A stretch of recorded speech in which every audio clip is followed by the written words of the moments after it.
Hey there. I thought I'd share some insights I've gathered over the years about using Git with Microsoft's Azure DevOps for collaborative work, especially in enterprise settings. Nowadays, our world is more interconnected than ever, and getting teams to work together effectively is key to innovating and staying ahead, Enter Git, a lifesaver with features like branching, merging, and reverting code changes without worry. With Azure DevOps, we elevate our use of Git to a next level. It's more than just version control for code, it's setting up a smooth pipeline, tracking project issues, and managing teams in a way that aligns with agile methodologies.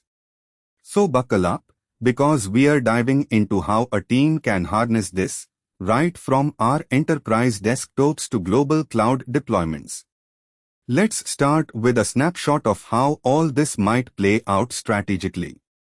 For any sizable company, syncing up with remote colleagues can get hairy if the system isn't in tip-top form. Using Git in Azure DevOps allows teams to work independently, ensuring that updates can be made in one place and seamlessly integrated into the main codebase. Talk about freedom with a responsible sidechain. We are not just making code, we are nurturing collaboration and pushing projects far ahead where they often struggle to tread, enabling us to respond quickly to users' needs while maintaining a top-notch release cadence.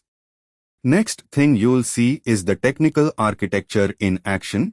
Azure DevOps takes the Git and amplifies it into a juggernaut for devs and IT pros alike. It's got you covered from every angle. Git repositories hold the precious core logic, while Azure pipelines turn code commits into continuous delivery. Project tracking keeps everyone on the same page with pipeline visibility and progress, and Azure boards help manage tasks in a modern agile method. But wait, it gets juicier. There are times when everything lines up, yet glitches pop up throwing pains in the process. That's where Azure